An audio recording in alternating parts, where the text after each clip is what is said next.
Let's move on to the president of the Nigerian Senate, Ahmed Lawan, who has revealed that there are demons, quote-unquote, frustrating the passage in presidential assent to the petroleum industry bill within the last 14 years.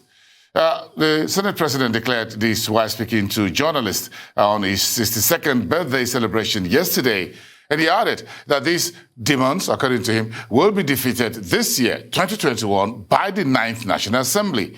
In his words, the patriotic zeal used by the National Assembly in October of 2019 to pass the amendment bill on deep offshore oil production sharing contracts will be deployed for the expeditious consideration and passage of the PIB already before the Senate, latest by the end of the first quarter of this year. First quarter ends at the end of March. We'll also discuss this quote-unquote demons and the way forward on this most important legislation. This is Professor Yinka Omorogbe. Professor Omorogbe is an internationally recognized professor of energy law and a member of the Chartered Institute of Arbitrators in the United Kingdom. Professor Yinka later became the Dean of Faculty of Law at the University of Ibadan between 2005 and 2009, and later appointed as the Secretary to the Corporation and Legal Advisor of the Nigerian National Petroleum Corporation, the NNPC, a position which she held until January 2011. She's currently a research professor at Nabo Graham Douglas, Distinguished Professor of Law at the Nigerian Institute of Advanced Legal Studies, Abuja, Nigeria's capital. Good afternoon, madam. Great to have you here on the show, Professor. This bill has been so long in the making. Help us to understand the context and why it has defied decades of effort to pass it through. Thank you very much. I'm very pleased to be here as well. I think we need to realize that Nigeria has been a mono economy, totally dependent on petroleum for the bulk of its revenue. And unfortunately, over the years, we have become like a poster child for the resource curse, which is where you find that a resource that's supposed to bring a lot of joy and benefits to the people ends up doing the opposite because of the different ways in which it distorts the economy. So that really happened to us with petroleum. People that were into agriculture all saw these people making big money because they are high rents, high profits in the industry. And they moved, and the end result was that you had a lot of people coming in into the industry, and a lot of other viable industries, like collapsed. I've mentioned agriculture, collapsed. So the end result is that we have this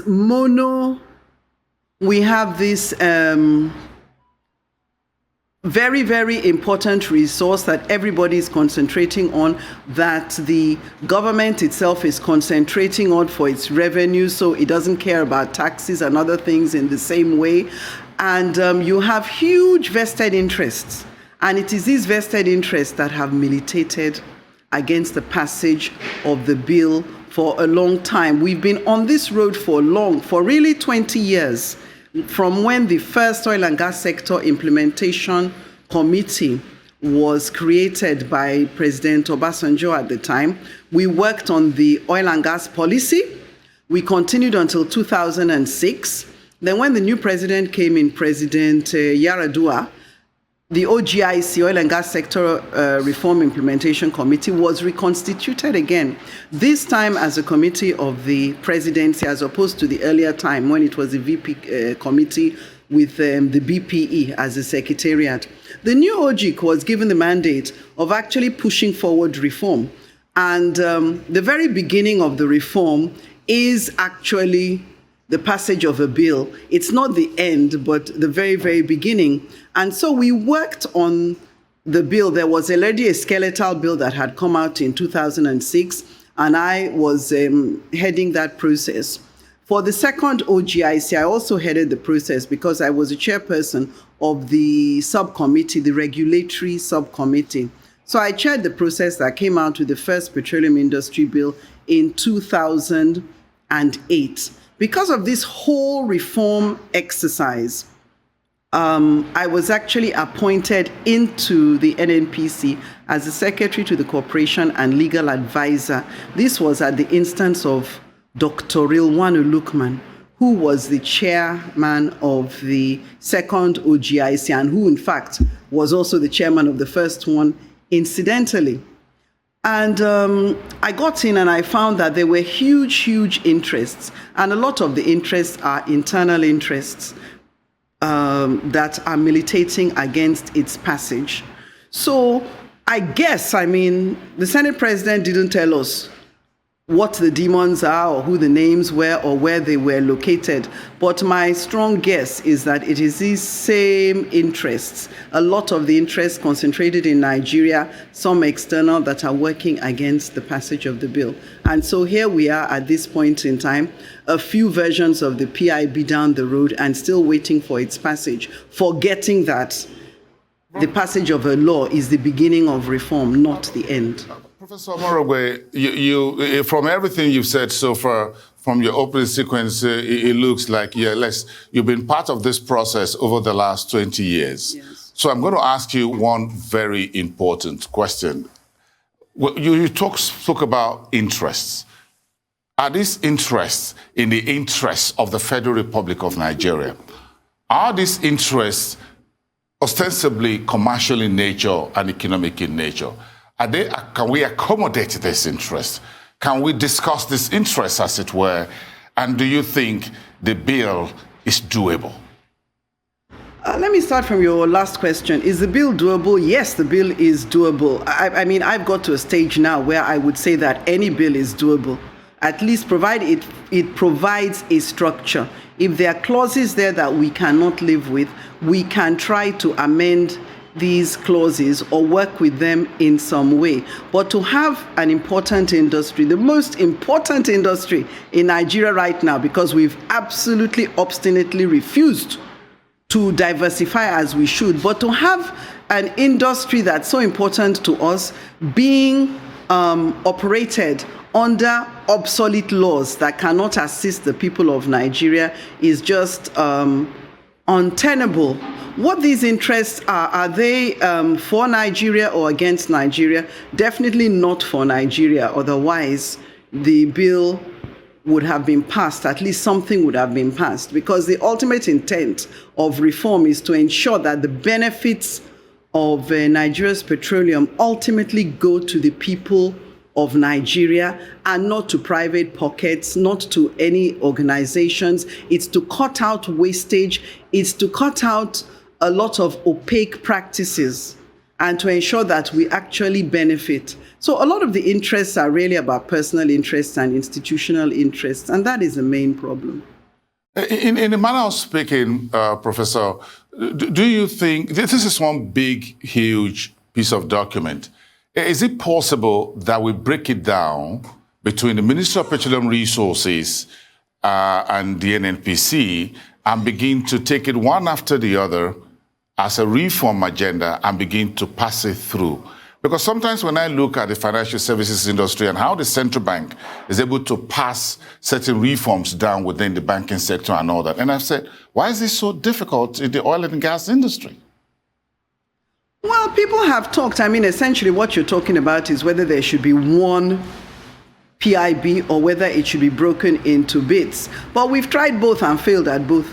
We believed very much, the initiators believed in one PIB, and that was because we knew there'd be a fight, and we believed that we should just have one gigantic fight. We underestimated the interests against the bill. Now, other people came and said what you're saying and said, no, we need to split it. So you've had 2 bills, you've even had 4 bills, all have failed.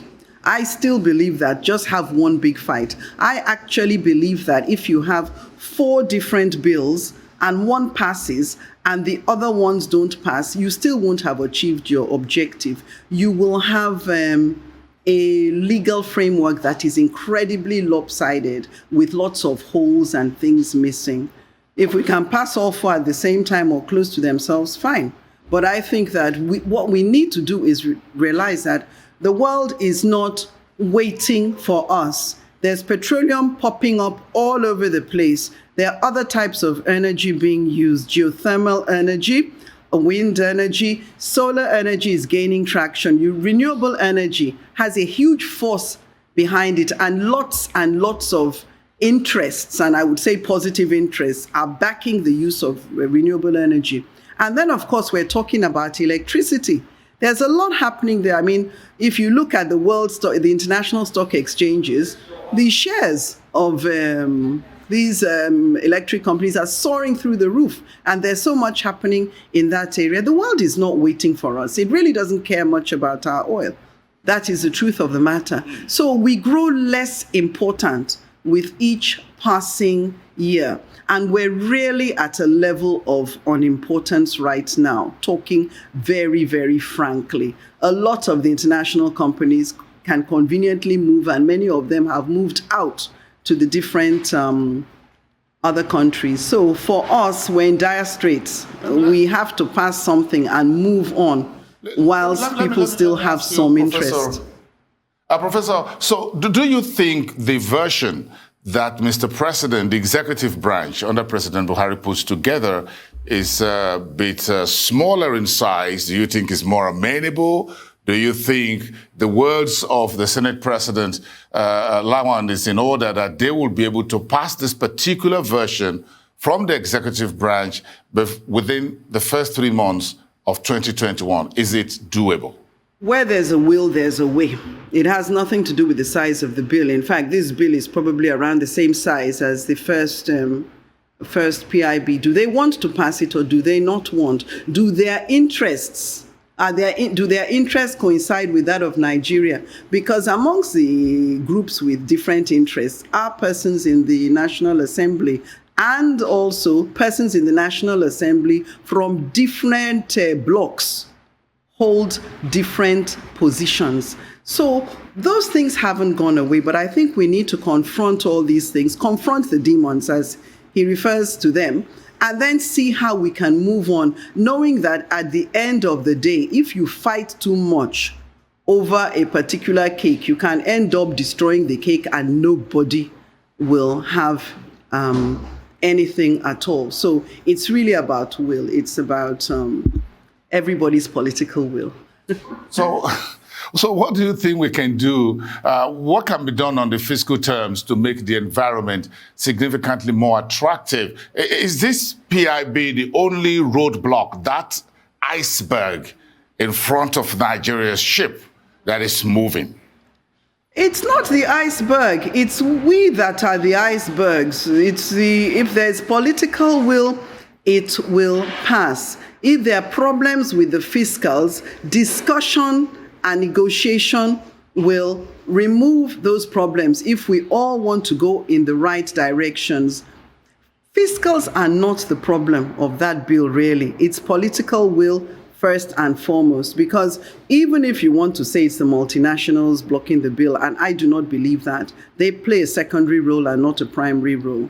Even if you want to say that, at the end of the day, they are successful in every terrain. There's no country where they don't succeed under the different legal frameworks that are all over the place, because they're very, very adaptable, very, very adaptable. So we are our own problem, and I think that we need to resolve that, and we need to realize that all this noise about PIB, at the end of the day, is just a lot of nonsense, because you have got to have a bill before you can have reform. We have no reform. Even when you pass the PIB, you're going to have to now implement. I agree. I agree with you. Professor Yinka Omorogbe, don't give up. Don't give up. Continue the fight.